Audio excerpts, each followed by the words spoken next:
Dalam hal ini tentu kami KPU nanti punya berbagai macam program dan kegiatan dalam bentuk sosialisasi yang itu bisa nanti kita kerjasamakan. Bahkan kami sudah menganggarkan berbagai macam program sosialisasi yang nanti akan dipasarkan ke organisasi kemudahan kemahasiswaan. Jadi tinggal kita kasih anggaran, silakan mengadakan kegiatan sosialisasi dan yang penting ada laporannya. Begitu rencananya. Nanti kita termasuk dengan Mapilu itu satu. Yang kedua, pendidikan politik bagi pemilih.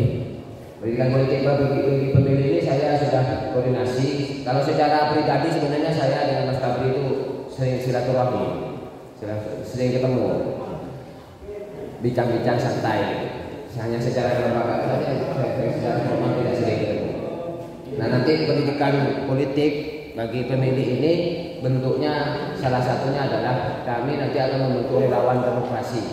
Silakan nanti kami tentang Mas Tabri sudah mengusulkan berbagai macam nama orang yang akan ditaruh di relawan demokrasi. Nah, relawan demokrasi itu yang nanti akan turun ke berbagai macam segmen, mulai dari kelompok pemuda, pemilih pemula, kemudian pemilih disabilitas dan segala macamnya.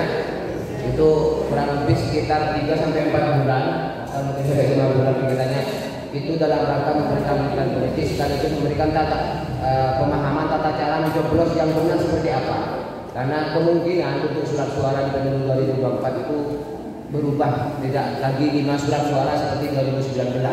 Kalau kemarin 2019 itu kan ada surat suara DPD Kabupaten, DPD Provinsi, DPD RI, DPD Presiden. 5 lembar. Nah kemungkinan nanti di pemilu 2024 itu hanya di dua lembar surat suara. Yang satu lembar isinya DPD Kabupaten, DPD Provinsi, DPD RI, yang satu lembar DPD sama Presiden. Nah itu kan butuh berbagai macam pihak untuk mensosialisasikan sekaligus memberikan pemahaman yang benar bagaimana tata cara mencoblos.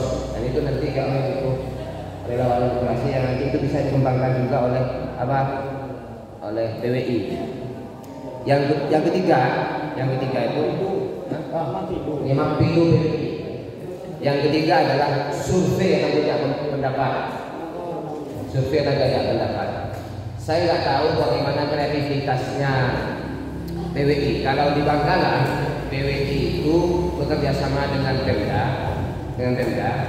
itu meminta dana hibah untuk survei pemilu. Informasinya dikasih oleh Pemda, hibah untuk survei atau jajak pendapat pemilu. Nah mungkin nanti kalau di kami nggak tahu anggarannya ada nggak kegiatan survei jajak pendapat. Nanti kita lihat dulu. Kalau yang di anggaran yang sementara masih sosialisasi. Nah kalau nanti ada anggaran survei dan jajak pendapat, kalau memang punya program dan punya sistemnya di PWI, nanti kan salah satu kemudian kegiatan survei yang akan kita laksanakan tentang bagaimana peningkatan partisipasi masyarakat dalam pemilu 2024, anggarannya kita bisa kerjasamakan dengan Bapilunya PWI. Yang penting punya sistemnya yang bagus. Soalnya kan diuji pabrik juga sistemnya. Kalau di Pamekasan itu, kalau di Bangkalan itu ada kan. Jadi Bapilunya PWI dikasih anggaran. Bapilunya PWI pokoknya ada lembaga, badan pemantau dan badan pengawas, badan pemantau dan badan peningkatan partisipasi masyarakat bersama dengan Pemkab-nya dikasih. Itu kan pemberitahuannya ke Bawaslu, ke KPU. Kemudian KPU dan Bawaslu menindaklanjuti ke Pemkab. Ternyata ada Pemkab diamini dan dikasih uang survei. Bagaimana tanggapan masyarakat terhadap pelaksanaan pemilu 2024 dan segala macamnya. Itu yang ketiga. Yang keempat itu soal penghitungan cepat quick count. Nah, karena saya dengar dari Mas Anak katanya secara nasional Mapilunya PWI itu sudah terdaftar di tingkat pusat, tingkat nasional, di tingkat provinsi juga. Nah, tinggal kemudian nanti di tingkat kabupaten kota harus segera dikoordinasikan dengan Bawaslu supaya kemudian segera masuk tembusan dari Bawaslu ke KPU bahwa Bapilu juga menjadi salah satu lembaga yang punya hak untuk melakukan quick count. Quick count, lembaga hitung cepat. Nah kira-kira punya nggak sistemnya PWI? Bapilunya PWI, lembaga hitung cepatnya. Takut kemudian hitung cepatnya macam aja.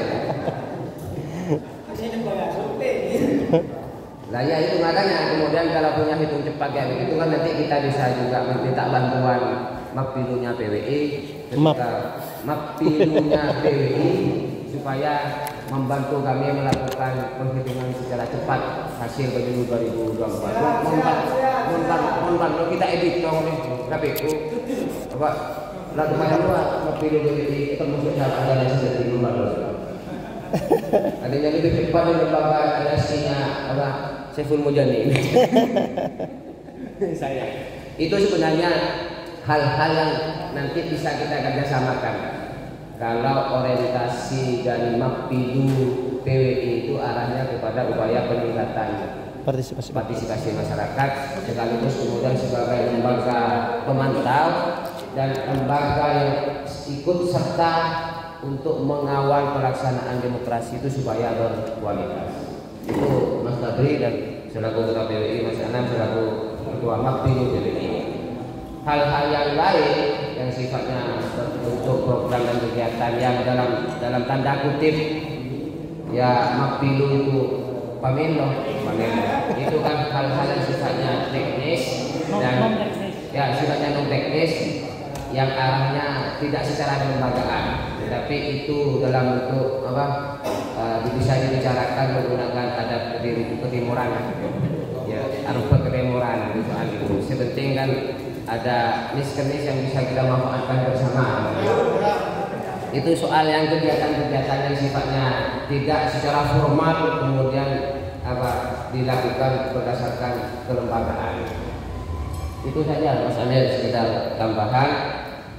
Nah kalau apa katanya? Nggak ada ya. Itu sebenarnya poinnya dari Mapilu itu sebenarnya 4 itu. Jadi sosialisasi, pendidikan politik bagi pemilih, kemudian apa itu lembaga survei, kemudian penghitungan cepat. Kalau Mapilu PWI punya sistem ini secara lengkap, nanti kita bisa kerjasamakan semua program dan kegiatan yang ada di KPU. Yang penting kemudian sistemnya sudah bagus dan sudah memiliki perangkat yang bagus dan lengkap.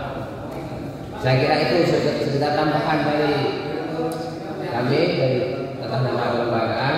Kurang lebihnya mohon maaf. Assalamualaikum warahmatullahi wabarakatuh. Waalaikumsalam warahmatullahi wabarakatuh. Terima kasih Mas Doktor sudah dijelaskan dengan lebar berkaitan dengan situasi